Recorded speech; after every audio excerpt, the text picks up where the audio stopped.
18 প্যারাতে বলছে, in our view,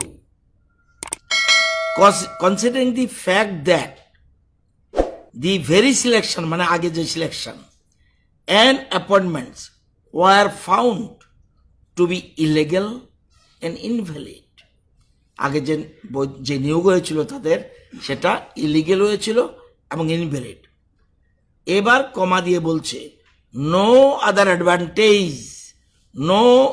advantage can be conferred, conferred হলো প্রদান করা, no other advantage can be conferred upon the concerned candidates, তাদেরকে অন্য কোনো সুবিধা প্রদান করা যাবে না।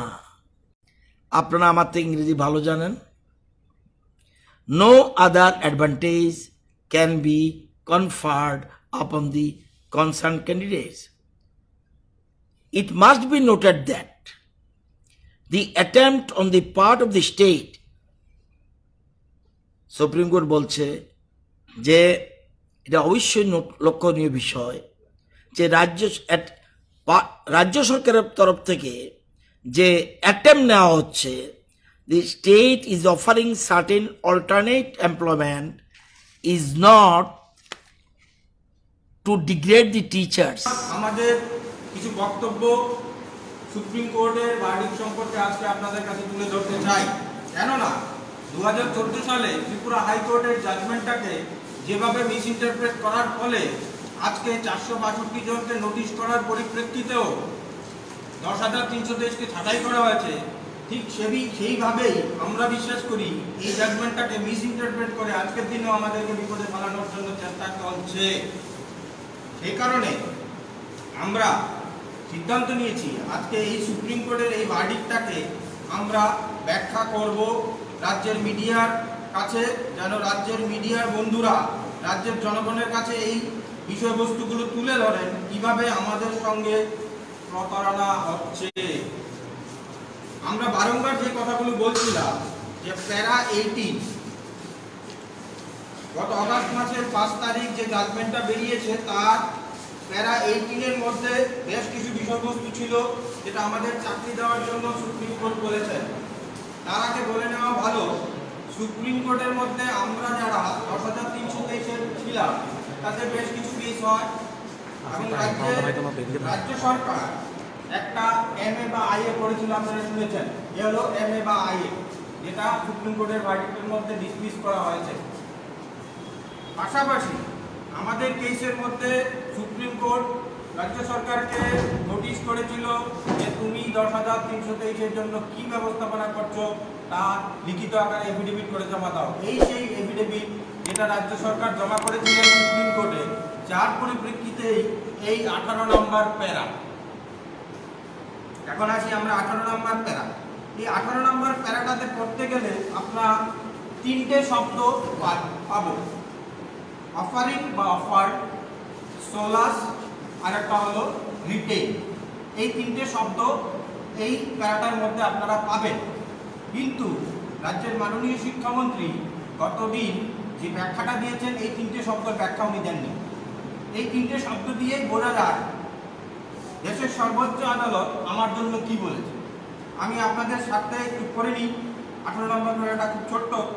In our view, considering the fact that the very selection and appointments are found to be illegal and invalid, no other advantage can be conferred upon the concerned candidate. এই কথাটা নিয়েও রাজ্যের মাননীয় শিক্ষামন্ত্রী মুখ খুলেছেন যে no other advantage can be conferred upon the concerned candidate। উনি বলতে চেয়েছেন যে গ্রুপ সি গ্রুপ ডির ক্ষেত্রে কোনো আদার অ্যাডভান্টেজ দেওয়া যাবে না বলে সুপ্রিম কোর্ট বলেছে। আমি এই বিষয়টার ক্লিয়ারিফিকেশন দিতে চাই আপনাদের কাছে। আপনারা হয়তো বা জানেন সুপ্রিম কোর্টে যখন আমরা কেস করেছিলাম বেশ কিছু বিষয়বস্তু আমরা সুপ্রিম কোর্টের কাছে তুলে ধরেছিলাম। এর মধ্যে গুরুত্বপূর্ণ একটা বিষয় ছিল, আমরা সুপ্রিম কোর্টের কাছে চেয়েছিলাম 3 বছর আমাদের শিক্ষকতা করতে দেওয়া হোক, তারই মধ্যে আমরা আমাদের যে কোয়ালিফিকেশনগুলো ডিফিসিট আছে বর্তমান নিয়ম নীতির মূলে বা বর্তমান টেট পরীক্ষার যে গাইডলাইন সেই মূলে সেগুলো আমরা নিজেদের মধ্যে করে আপগ্রেড করব এবং আমরা শিক্ষকতাই থাকতে চাই। সেই জায়গায় দাঁড়িয়ে সুপ্রিম কোর্ট এই অ্যাডভান্টেজগুলো আর আমাদেরকে দেওয়া যাবে না বলেই এই কথাটা বলেছে। এই জায়গায় গ্রুপ সি গ্রুপ ডির কথা বলেনি। তার কারণ হলো সেকেন্ড লাইনটা যদি আমরা পড়ি, it must be noted that the attempt on the part of the state, তার মানে এবার আসছে স্টেটের পক্ষে যে অ্যাটেম্পটা নেওয়া হয়েছে সেটার কথা। তার আগের কথাগুলো ছিল আমরা যে ডিসিশনগুলো করেছিলাম তার পরিপ্রেক্ষিতে, it must be noted that the attempt on the part of the state in offering certain alternative employment is not to degrade the teacher, but some solace is being offered even in cases where the candidate do not succeed in the selection to the post of teacher. The candidates, if they are otherwise competent and eligible, will certainly have every opportunity till 31st March 2023 to get selected for the post of teacher in the state, and by way of additional benefit, those who are unsuccessful in such attempt may retain the alternative employment. In our view, it does not amount to any degradation. এখন প্রশ্ন হলো, যখন কাউকে solace দেওয়া হয় সেই ক্ষেত্রে তাকে যোগ্যতার মাপকাঠি কি, যোগ্যতা কেন প্রমাণ করতে হবে? আপনারা জানেন রাজ্য সরকার আমাদেরকে 35,000 টাকা দিয়েছিলেন, সেটাও কিন্তু সোলেস ছিল। তার জন্য কি এই 8,882 জন শিক্ষকের কোনো ধরনের প্রমাণপত্র বা কোনো পরীক্ষা দিতে হয়েছিল রাজ্য সরকারকে? যদি সেক্ষেত্রে না হয়, তাহলে এই গ্রুপ সি গ্রুপ ডি নিযুক্তির ক্ষেত্রে এই সোলেস যদি ডিক্লেয়ার করে থাকে রাজ্য সরকার, তার ক্ষেত্রে আমি কেন যোগ্যতা নিরীক্ষে প্রমাণ দিতে যাব? প্রথম প্রশ্ন হলো সেটা। দ্বিতীয় প্রশ্ন হলো, এই যে লাস্ট লাইনটাতে বলা হয়েছে who are unsuccessful in such attempt may retain in the alternative employment, মানে 2023 সালের মধ্যে যদি টেট পরীক্ষায় আমি অনুত্তীর্ণ হই বা সাকসেসফুল না হই, সেই ক্ষেত্রে আমি রিটেইন করতে পারবো, মানে ধরে রাখতে পারবো অল্টারনেটিভ এমপ্লয়মেন্টটা। এই ক্ষেত্রে অল্টারনেটিভ এমপ্লয়মেন্ট বলতে আমরা ধরে নিই গ্রুপ সি গ্রুপ ডি। তাহলে আমি যদি টেট পরীক্ষা অনুত্তীর্ণ হই বা না হই, যদি হই তাহলে তো আমি নিশ্চয়ই শিক্ষকতা চলে যাব, যদি না হই তাহলে আমি অল্টারনেটিভ এমপ্লয়মেন্টটাকে ধরে রাখতে পারবো। যদি আমি না পাই তাহলে ধরে রাখবো কোথায়? আমাদের প্রশ্নটা হলো, রাজ্য সরকার যেগুলো বলছে এগুলো তো ঠিক নয়। সুপ্রিম কোর্ট বলে দিয়েছে তুমি যদি পাও চলে যাও শিক্ষকতা, যদি না পাও তাহলে তুমি যে অল্টারনেটিভ এমপ্লয়মেন্ট গভর্নমেন্ট তোমাকে অফার করেছে, প্রথম লাইনটাতেই দেখবেন গভর্নমেন্ট আমাকে অফার করেছে। ধরুন আপনারা, তর্কের খাতিরে আমি একটা এক্সাম্পল দিয়ে বলি, আপনারা কোনো একটা চ্যানেলে কাজ করছেন, অন্য একটা চ্যানেল আপনাকে অফার দিল যে আমার চ্যানেলে তুমি কাজ করো। ওই চ্যানেলে অফার যখন দেবে তখন কি আপনাকে যোগ্যতা প্রমাণ দিতে হবে না? অফার দেওয়া মানেই তো আপনাকে সেই জায়গায় জয়েন করার কথাই বলা হচ্ছে। সেম জিনিসটা তো আমাদের ক্ষেত্রেও সুপ্রিম কোর্ট বলছে তোমাকে গভর্নমেন্ট একটা কিছু অফার করেছে গ্রুপ সি গ্রুপ ডি। তাহলে এই জায়গায় দাঁড়িয়ে এই যে ব্যাখ্যাগুলো এখন হচ্ছে সেগুলো যে সঠিক নয়, তার প্রমাণ হলো এই প্যারা 18 এডিশনাল অ্যাডভান্টেজের কথাটা বলা হয়েছে। আমরা যখন চেয়েছিলাম যে আমরা শিক্ষক হিসেবে থাকতে চাই, আমাকে ফ্যাসিলিটিসগুলো করানোর সুযোগ দেওয়া হোক, সেগুলোর ক্ষেত্রে এডিশনাল বেনিফিটের কথা বলা হয়েছে। সুতরাং এই যে ব্যাখ্যাটা এডিশনাল বেনিফিট বা অ্যাডভান্টেজের কথাটা, সেটা গ্রুপ সি গ্রুপ ডির ক্ষেত্রে প্রযোজ্য নয়। দ্বিতীয় কথাটা হলো, সোলেসের ক্ষেত্রে কোনো ধরনের যোগ্যতার প্রমাণ দেওয়ার প্রয়োজন আছে বলে আমি অন্তত পক্ষে মনে করি না।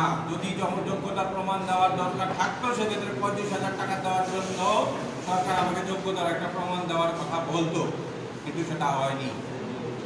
তৃতীয় বিষয় হলো রিটেইন করার কথা। তাহলে আমি রিটেইন করবো কোথায়?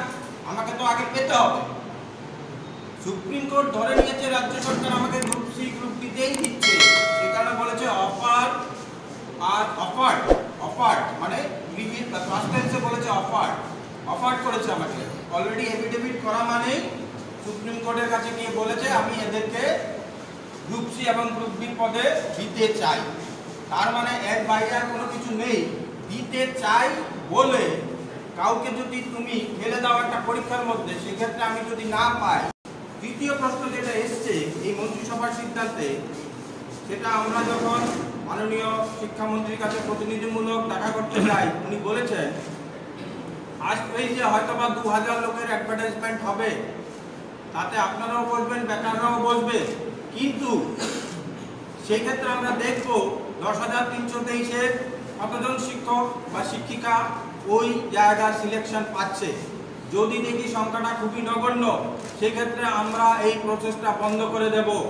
বন্ধ করে আমরা এনজিও না কিসের মাধ্যমে, আউটসোর্সিং এর মাধ্যমে নিযুক্তি দেব। তাহলে বিষয়টা কোথায় দাঁড়াচ্ছে? একদিকে বলছেন গ্রুপ সি গ্রুপ ডি পদ, সেই পদে বসে আমি সিলেকশন পাবো না, কারণ কি আমাদের প্রিভিয়াস এক্সপিরিয়েন্স কি, এটা যখন এককালীন ছাড় এসেছিল রাজ্যে এই 10,323-এর মধ্যে কতজন সিলেকশন পেয়েছিল সেটা আমাদের চেয়ে আপনারা ভালো জানেন। সেই জায়গায় দাঁড়িয়ে আবার যদি আমরা পরীক্ষার সম্মুখীন হই, সেক্ষেত্রে আমরা সিলেকশন হব না, এবং এই প্রচেষ্টা বন্ধ করে দেওয়ার জন্যই পরিকল্পনা নেওয়া হয়েছে। আলটিমেট যেটা সরকারের উদ্দেশ্য, অনেক আগে থেকেই আপনারা পত্রপত্রিকার মাধ্যমেও বলার চেষ্টা করেছেন যে আউটসোর্সিং এর মাধ্যমে হয়তো 10,323 শিক্ষকদেরকে কোনো একটা ব্যবস্থাপনা করা কথা ভাবছে রাজ্য সরকার। সেটাই আজকের দিনে সত্য প্রমাণিত হচ্ছে এই ক্যাবিনেটের সিদ্ধান্তে। কারণ যেহেতু উনি বলেছেন প্রথম 2000 পোস্টের পর যদি যথেষ্ট পরিমাণ 10,323 শিক্ষক ওই পরীক্ষায় নিযুক্তি না পায়, তাহলে উনি প্রচেষ্টা বন্ধ করে দিয়ে ওই প্রসেসে চলে যাবেন, সেখানে আর কোনো সমস্যা থাকবে না, সবাইকে নিযুক্তি দেওয়া যাবে আউটসোর্সিং এর মাধ্যমে। আমরা আমাদের সংগঠনের পক্ষ থেকে রাজ্য সরকারের এই ক্যাবিনেটের সিদ্ধান্তে পুনর্বিবেচনা করার জন্য অনুরোধ করছি আপনাদের মাধ্যমে। রাজ্য সরকারকে আবেদন রাখছি আপনারা আবারও ভাবুন, এবং সুপ্রিম কোর্টের যে নির্দেশ বা সুপ্রিম কোর্টের যে অর্ডার গত আগস্ট মাসের 5 তারিখ বেরিয়েছে, সেই অর্ডারটাকে আমাদের জন্য ইমপ্লিমেন্ট করুন এবং 10,323-এর প্রত্যেকটি পরিবারকে বাঁচান। আর এই সংগ্রাম করেই আমরা আমাদের সঠিক জায়গায় পৌঁছে যাব, আমরা আমাদের চাকরি ফিরে পাবো। ধন্যবাদ। আমার নাম বিজয় কৃষ্ণ।